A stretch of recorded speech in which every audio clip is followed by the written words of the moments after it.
ಇನ್ನು ಪರಪ್ಪನ ಅಗ್ರಹಾರ ಜೈಲಿನಿಂದ ಹೊರಬರ್ತಾ ಇದ್ದಂತೆ ಪವಿತ್ರ ಗೌಡ ಕಣ್ಣೀರಿಟ್ಟಿದ್ದಾರೆ ಅನ್ನುವಂತಹ ಮಾಹಿತಿಗಳು ಲಭ್ಯವಾಗ್ತಾ ಇದೆ. ದೇವಸ್ಥಾನದಲ್ಲಿ ಅರ್ಚನೆ ಮಾಡಿಸುವ ಸಂದರ್ಭದಲ್ಲಿ ಪವಿತ್ರ ಗೌಡ ಭಾವುಕರಾಗಿದ್ದಾರೆ. ತಲಘಟ್ಟಪುರದ ವಜ್ರಮುನೇಶ್ವರ ದೇಗುಲದಲ್ಲಿ ಪೂಜೆ ಸಲ್ಲಿಕೆ ಮಾಡಿದ್ದಾರೆ. ಕುಟುಂಬಸ್ಥರ ಹೆಸರಿನಲ್ಲಿ ಪವಿತ್ರ ಗೌಡ ಅರ್ಚನೆ ಮಾಡಿಸಿದ್ದಾರೆ. ಇನ್ನು ಪೂಜೆ ವೇಳೆ ಪವಿತ್ರ ಗೌಡ ಕಣ್ಣಿನಲ್ಲಿ ನೀರು ಬಂದಿದೆ ಅನ್ನುವಂತಹ ಮಾಹಿತಿಗಳು ಲಭ್ಯವಾಗ್ತಾ ಇದೆ. ದರ್ಶನ್ ಅವರ ಹೆಸರೇಳಿ ಪವಿತ್ರ ಗೌಡ ಅವರ ತಾಯಿ ಪೂಜೆ ಸಲ್ಲಿಕೆ ಮಾಡಿದ್ದಾರೆ ಅಂತ ಮಾಹಿತಿಗಳು ಲಭ್ಯವಾಗ್ತಾ ಇದೆ. ದರ್ಶನ್ ಅವರ ಹೆಸರೇಳಿ ಪೂಜೆ ಮಾಡಿಸಿದ್ದಾರೆ ಅಂತ ಗೊತ್ತಾಗ್ತಾ ಇದೆ, ಮಾಹಿತಿಗಳು ಲಭ್ಯವಾಗ್ತಾ ಇದೆ. ಜೈಲಿನಿಂದ ಹೊರಬರ್ತಾ ಇದ್ದಂತೆ ಪವಿತ್ರ ಗೌಡ ಕಣ್ಣೀರಿಟ್ಟಿದ್ದಾರೆ.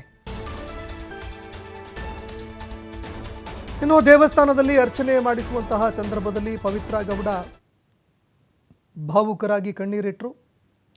ತಲಘಟ್ಟಪುರದ ವಜ್ರಮುನೇಶ್ವರ ದೇಗುಲದಲ್ಲಿ ಪೂಜೆ ಸಲ್ಲಿಸ್ತಾ ಇದ್ರು. ಇದೇ ಸಂದರ್ಭದಲ್ಲಿ ಪವಿತ್ರ ಗೌಡ ಭಾವುಕರಾಗಿದ್ದಾರಂತೆ. ಕುಟುಂಬಸ್ಥರ ಹೆಸರಿನಲ್ಲಿ ಅರ್ಚನೆ ಮಾಡಿಸಿದ್ದಾರೆ ಪವಿತ್ರ ಗೌಡ. ಇನ್ನು ದರ್ಶನ್ ಅವರ ಹೆಸರೇಳಿ ಪವಿತ್ರ ಅವರ ತಾಯಿಯವರು ಕೂಡ ಪೂಜೆ ಸಲ್ಲಿಸಿದ್ದಾರೆ ಎನ್ನುವಂತಹ ಮಾಹಿತಿಗಳು ಲಭ್ಯವಾಗ್ತಾ ಇದೆ. ಇನ್ನು ಪವಿತ್ರ ಗೌಡ ಸರಿಸುಮಾರು 6 ತಿಂಗಳವರೆಗೆ ಜೈಲಿನಲ್ಲಿ ಕಳಿಬೇಕಾಗಿ ಬಂತು. ಪರಪ್ಪನ ಅಗ್ರಹಾರದಲ್ಲಿ ಸೆರೆವಾಸವನ್ನು ಅನುಭವಿಸಬೇಕಾಗಿ ಬಂತು.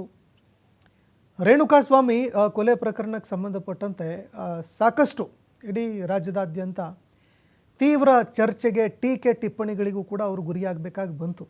ಒಂದು ಸಣ್ಣ ವಿಚಾರ, ಏನು ರೇಣುಕಾಸ್ವಾಮಿ ಮೆಸೇಜ್ ಮಾಡಿದ್ರು ಅದು ಕೂಡ ತಪ್ಪೆ, ಯಾರು ಅದನ್ನು ಸರಿ ಅಂತ ಇಲ್ಲಿ ಹೇಳ್ತಾ ಇಲ್ಲ.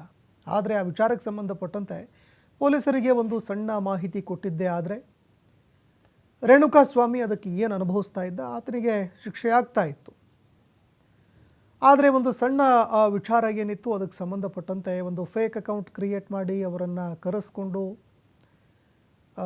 ಹಲ್ಲೆ ಮಾಡಿ, ಅಮಾನುಷವಾಗಿ ಆತನ ಮೇಲೆ ಹಲ್ಲೆ ಮಾಡಿ ಹತ್ಯೆ ಮಾಡಿದಂತಹ ಒಂದು ಆರೋಪ. ಒಂದು ಕ್ಷಣ ಯಾವಾಗ ರೇಣುಕಾಸ್ವಾಮಿ ಅವರ ಫೋಟೋಗಳು ಲಭ್ಯವಾಯಿತು, ಇಡೀ ರಾಜ್ಯ ಬೆಚ್ಚಿ ಬಿದ್ದುಬಿಡ್ತು. ಯಾಕಂದರೆ ರೇಣುಕಾಸ್ವಾಮಿ ಪರಿಪರಿಯಾಗಿ ಬೇಡ್ಕೊಳ್ತಾ ಇರುವಂತಹ ದೃಶ್ಯಗಳು ಇಡೀ ರಾಜ್ಯದ ಜನರ ಕರಳು ಹಿಂಡುವಂತಿತ್ತು. ಯಾಕಂದರೆ ಬಟ್ಟೆ ಬಿಚ್ಚಿ ಆತನ ಮೇಲೆ ಹಲ್ಲೆ ಮಾಡಿದಂತಹ ಒಂದು ಘಟನೆ ಏನಿದೆ ಅದು ಮಾನವ ಹಕ್ಕುಗಳ ವಿರುದ್ಧ ಕೂಡ ಆಗುತ್ತೆ, ಅಮಾನುಷ ಘಟನೆ ಆಗುತ್ತೆ.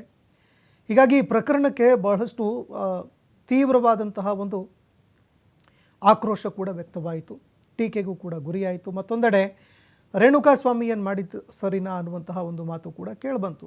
ಅವ್ರು ಮಾಡಿದ್ದು ಕೂಡ ತಪ್ಪೆ. ಆದರೆ ಈ ವಿಚಾರಕ್ಕೆ ಸಂಬಂಧಪಟ್ಟಂತೆ ಬಹಳಷ್ಟು ಜಾಣ ನಡೆಯನ್ನು ಅವರು ಕೂಡ ಅನುಸರಿಸಬಹುದಾಗಿತ್ತು. ಅದು ಪವಿತ್ರ ಗೌಡ ಆಗಿರಬಹುದು, ಅಥವಾ ದರ್ಶನ್ ಅವರಾಗಿರಬಹುದು, ಅಥವಾ ಅವರ ಹಿಂಬಾಲಕರಾಗಿರಬಹುದು. ಎಲ್ಲರೂ ಕೂಡ ಒಂದು ಎಚ್ಚರಿಕೆಯ ಹೆಜ್ಜೆಯನ್ನು ಅಥವಾ ಒಂದೇ ಒಂದು ತಿಳುವಳಿಕೆಯ ಹೆಜ್ಜೆಯನ್ನು ಇಟ್ಟಿದ್ದೇ ಆದರೆ ಬಹುಶಃ ಇಂತಹದ್ದೊಂದು ಘಟನೆ ಘಟಿಸ್ತಾನೆ ಇರಲಿಲ್ಲ.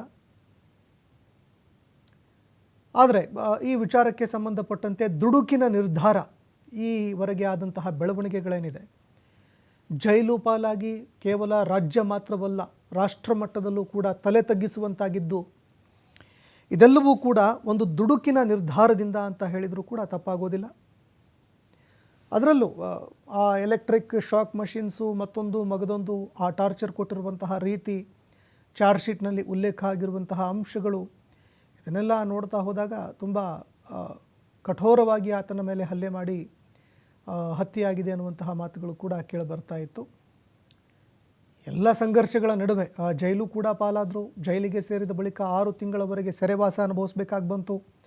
ಈಗ ಜೈಲಿನಿಂದ ಆಚೆ ಬಂದ ಬಳಿಕ ಪವಿತ್ರ ಗೌಡ ಅವರಿಗೆ ಪಾಪ ಪ್ರಜ್ಞೆ ಕಾಡ್ತಾ ಇದೆ ಅನ್ನುವಂತಹ ಒಂದು ವಿಚಾರ. ಮತ್ತೊಂದೆಡೆ ಈ ಎಲ್ಲ ಸಂಕಷ್ಟಗಳನ್ನು ಪರಿಹರಿಸುವಂತೆ ಅವರು ದೇವರ ಮೊರೆ ಹೋಗಿದ್ದಾರೆ. ಮತ್ತೊಂದೆಡೆ ಅವರ ಕುಟುಂಬಸ್ಥರು ಕೂಡ ಅವರಿಗೆ ಸಾಥ್ ಕೊಟ್ಟಿದ್ದಾರೆ. ಪವಿತ್ರ ಗೌಡ ಅಲ್ಲಿಂದ ನೇರವಾಗಿ ವಜ್ರಮುನೇಶ್ವರ ದೇಗುಲಕ್ಕೆ ಭೇಟಿ ಕೊಟ್ಟರು. ಅಲ್ಲಿ ತೀರ್ಥ ಸ್ನಾನವನ್ನು ಕೂಡ ಮಾಡಿ ವಿಶೇಷ ಪೂಜೆ ಸಲ್ಲಿಕೆ ಮಾಡಿದ್ದಾರೆ. ಇದೇ ಸಂದರ್ಭದಲ್ಲಿ ಪವಿತ್ರ ಗೌಡ ಭಾವುಕರಾದರು ಅನ್ನುವಂತಹ ಮಾತುಗಳು ಕೂಡ ಈಗ ಕೇಳಿಬರ್ತಾ ಇರುವಂಥದ್ದು ದೃಶ್ಯಾವಳಿಯಲ್ಲಿ ನೋಡ್ತಾ ಇದ್ದೀರಿ. ಪವಿತ್ರ ಗೌಡ ಕಣ್ಣೀರಿಟ್ಟಂಥ ಒಂದು ಘಟನೆ ಕೂಡ ನಡೆದು ಹೋಯಿತು. ಅವತ್ತೇನಾದರೂ ಸ್ವಲ್ಪ ತಿಳುವಳಿಕೆಯ ನಿರ್ಧಾರವನ್ನು ತೆಗೆದುಕೊಂಡಿದ್ದರೆ ಇವತ್ತು ಇಷ್ಟೆಲ್ಲ ಆಗ್ತಾ ಇರಲಿಲ್ವೋ ಏನೋ ಅನ್ನುವಂತಹ ಒಂದು ವಿಚಾರ ಈಗ ಸಾಕಷ್ಟು ಪಶ್ಚಾತ್ತಾಪಕ್ಕೆ ಕೂಡ ಕಾರಣ ಆಗ್ತಾ ಇರಬಹುದು. ಯಾಕಂದರೆ ಎಷ್ಟು ಜನ ಈ ಒಂದು ಪ್ರಕರಣಕ್ಕೆ ಸಂಬಂಧಪಟ್ಟಂತೆ ಜೈಲಿಗೆ ಹೋಗಬೇಕಾಗಿ ಬಂತು, ಏನೇನೆಲ್ಲ ಎದುರಿಸಬೇಕಾಗಿ ಬಂತು ಎಲ್ರಿಗೂ ಕೂಡ ಗೊತ್ತೇ ಇರುವಂತಹ ವಿಚಾರ. ಪವಿತ್ರ ಗೌಡ ಅವರು ಕೂಡ ಸಾಕಷ್ಟು ಅನುಭವಿಸಬೇಕಾಗಿ ಬಂತು. ಅವರ ಜೊತೆಯಲ್ಲಿ ದರ್ಶನ್ ಅವರು ಕೂಡ ಎಂಥ ಒಂದು ಗೋಲ್ಡನ್ ಅಪಾರ್ಚುನಿಟಿ. ಇಡೀ ರಾಜ್ಯದಾದ್ಯಂತ, ರಾಜ್ಯದ ಮೂಲೆ ಮೂಲೆಯಲ್ಲೂ ಕೂಡ ಅಭಿಮಾನಿಗಳನ್ನು ಹೊಂದಿದ್ರು. ಕೇವಲ ರಾಜ್ಯ ಮಾತ್ರವಲ್ಲ, ಹೊರ ರಾಜ್ಯದಲ್ಲೂ ಕೂಡ, ಈಗ ಪ್ಯಾನ್ ಇಂಡಿಯಾ ಬೇರೆ ರಾಜ್ಯದಲ್ಲೂ ಕೂಡ ಅಪಾರ ಅಭಿಮಾನಿಗಳನ್ನು ಹೊಂದಿದ್ರು. ಹೀಗಾಗಿ ಒಳ್ಳೆಯ ಭವಿಷ್ಯವನ್ನು ಹೊಂದಿದ್ದಂತಹ ಅನೇಕರು ಈ ಒಂದು ಪ್ರಕರಣದಿಂದಾಗಿ ಅನುಭವಿಸದೇ ಇರುವಂತಹ ಅನೇಕ ಸಂಕಷ್ಟಗಳನ್ನು ಅವರು ಅನುಭವಿಸಿಬಿಟ್ರು. ಇಡೀ ರಾಜ್ಯದ ಜನತೆಯ ಕೆಂಗಣ್ಣಿಗೂ ಕೂಡ ತುತ್ತಾಗಬೇಕಾಗಿ ಬಂತು. ಅಭಿಮಾನಿಗಳು ಎಷ್ಟೇ ತಲೆ ಮೇಲೆ ಇಟ್ಟು ಮೆರೆಸಿದರೂ ಕೂಡ ಒಂದು ಹತ್ಯೆ ವಿಚಾರ ಇದೆಯಲ್ಲ, ಅದರಲ್ಲೂ ತುಂಬ ಅಮಾನುಷ್ಯವಾಗಿ ಹತ್ಯೆ ಮಾಡಿದಂತಹ ಒಂದು ವಿಚಾರ, ಇಡೀ ರಾಜ್ಯ ಅದನ್ನು ಒಪ್ಕೊಳ್ಳೋದಕ್ಕೆ ಸಾಧ್ಯನೇ ಇಲ್ಲ. ಎಷ್ಟೇ ಅವರ ಒಂದು ಕಟ್ಟ ಅಭಿಮಾನಿಯಾಗಿದ್ದರೂ ಕೂಡ ಈ ವಿಚಾರಗಳನ್ನು ಒಪ್ಕೊಳ್ಳೋದಕ್ಕೆ ಸಾಧ್ಯನೇ ಇಲ್ಲ. ಇನ್ನು ರೇಣುಕಾಸ್ವಾಮಿಯವರ ಒಂದು ವಿಚಾರಕ್ಕೆ ಸಂಬಂಧಪಟ್ಟಂತೆ ನೋಡಿದಾಗಲೂ ಕೂಡ ಅವರೇನೆಲ್ಲ ಮೆಸೇಜ್ಗಳನ್ನು ಮಾಡಿದ್ರು ಅದಕ್ಕೂ ಕೂಡ ತೀವ್ರವಾಗಿ ಆಕ್ರೋಶಕ್ಕೆ ಕಾರಣ ಆಯಿತು. ಆ ರೀತಿ ಮಾಡಿದ್ದು ಕೂಡ ತಪ್ಪೇ ಅಂತ. ಆದರೆ ಆಗ ಒಂದು ಸಣ್ಣ ಪ್ರಕರಣ ದಾಖಲು ಮಾಡಿದ್ದೆ ಆದರೆ ರೇಣುಕಾಸ್ವಾಮಿ ಅನ್ನುವಂತಹ ಒಬ್ಬ ವ್ಯಕ್ತಿ ಏನಿದ್ದ, ಆತನಿಗೂ ಕೂಡ ಒಂದು ಪಾಠ ಆಗ್ತಾ ಇತ್ತು.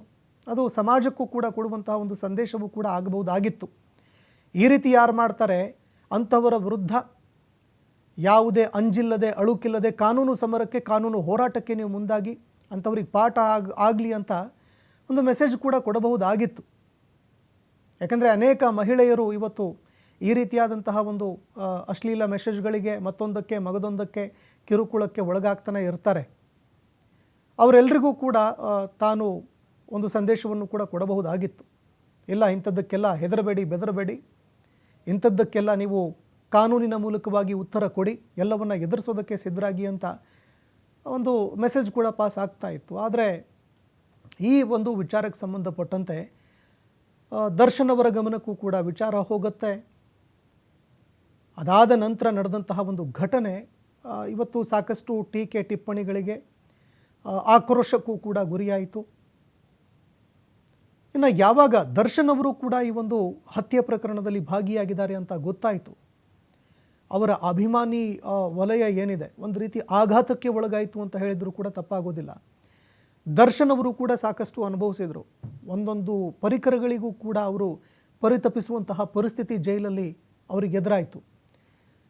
ಸರ್ಜಿಕಲ್ ಚೇರ್ಗಾಗಿ ಕೂಡ ಅವರು ಬೇಡುವಂತಹ ಒಂದು ಪರಿಸ್ಥಿತಿ ಎದುರಾಯಿತು. ಹಾಸಿಗೆ, ತಲೆದಿಂಬು ಬೇಕು ಅಂತ ಕೂಡ ಕೇಳುವಂತಹ ಒಂದು ಪರಿಸ್ಥಿತಿ ಅವರಿಗೆ ಎದುರಾಯಿತು. ಇಷ್ಟೆಲ್ಲ ಸಮಸ್ಯೆಗಳನ್ನು ಎದುರಿಸೋದಕ್ಕೆ ಒಂದೇ ಒಂದು ತಪ್ಪು ನಡೆ ಕಾರಣ ಆಗೋಯಿತು. ಅದು ಸ್ಪಾಟಲ್ಲಿ ದರ್ಶನ್ ಅವರು ಹೊಡೆದ್ರ, ಅಥವಾ ಮತ್ತೋರ್ವ ಬೇರೆ ಯಾರಾದರೂ ಅವ್ರ ಮೇಲೆ ಹಲ್ಲೆ ಮಾಡಿದ್ರ, ಸಾಯುವ ರೀತಿಯಲ್ಲಿ ಯಾರು ಹೊಡೆದಿದ್ದಾರೆ ಅನ್ನುವಂತಹ ವಿಚಾರಕ್ಕೆ ಸಂಬಂಧಪಟ್ಟಂತೆ ಮುಂದಿನ ದಿನಗಳಲ್ಲಿ ಯಾವಾಗ ಈ ಪ್ರಕರಣದ ಒಂದು ಟ್ರಯಲ್ ಆರಂಭ ಆಗುತ್ತಲ್ವ, ಅಂದರೆ ರೇಣುಕಾಸ್ವಾಮಿ ಹತ್ಯೆ ವಿಚಾರಕ್ಕೆ ಸಂಬಂಧಪಟ್ಟಂತೆ ಚಾರ್ಜ್ ಶೀಟ್ ಏನು ಸಲ್ಲಿಕೆಯಾಗಿದೆ ಅದರ ಮೇಲೆ ನ್ಯಾಯಾಲಯಕ್ಕೆ ಆ ಪ್ರಕರಣ ಯಾವಾಗ ಬರುತ್ತೆ ಅದಾಗ ನಿರ್ಧಾರ ಆಗುತ್ತೆ. ನಿಜವಾಗ್ಲೂ ಯಾರು ಹಲ್ಲೆ ಮಾಡಿದ್ರು, ಏನು ಎತ್ತ ಎಲ್ಲವೂ ಕೂಡ ಗೊತ್ತಾಗುತ್ತೆ. ಆದರೆ ಸದ್ಯಕ್ಕೆ ಈಗ ಈ ಪ್ರಕರಣದಲ್ಲಿ ಪ್ರಮುಖ ಆರೋಪಿಗಳಾಗಿಬಿಟ್ರು. ಅದು ಪವಿತ್ರ ಗೌಡ, ದರ್ಶನ್ ಹಾಗೂ ಅವರ ಮ್ಯಾನೇಜರ್ ಆಗಿರಬಹುದು. ಇನ್ನುಳಿದ ಕೆಲವು ಆರೋಪಿಗಳು, ಇವ್ರಿಗೂ ಸಂಬಂಧನೇ ಇಲ್ಲ, ಪ್ರಕರಣಕ್ಕೂ ಅವ್ರಿಗೂ ಸಂಬಂಧನೇ ಇಲ್ಲ. ಅಂಥವರು ಕೂಡ ಈ ಒಂದು ಪ್ರಕರಣದಲ್ಲಿ ತಮ್ಮ ಜೀವನವನ್ನೇ ಹಾಳು ಮಾಡ್ಕೊಂಡ್ಬಿಟ್ರು. ಅನೇಕರಿಗೆ ಸಮಸ್ಯೆಗಳಾಯಿತು. ಇನ್ನೂ ಅನೇಕರು ಜೈಲಿನಲ್ಲಿ ಇದ್ದಾರೆ. ಅವರ ಪರಿಸ್ಥಿತಿ ಯಾವ ರೀತಿಯಾಗಿದೆ? ಕೆಲವರ ಕುಟುಂಬಸ್ಥರು ಕೂಡ ಮಾತನಾಡ್ತಾ ಇದ್ದಂತಹ ಕೆಲವು ಮಾತುಗಳನ್ನು ಕೇಳ್ತಾ ಇದ್ವಿ.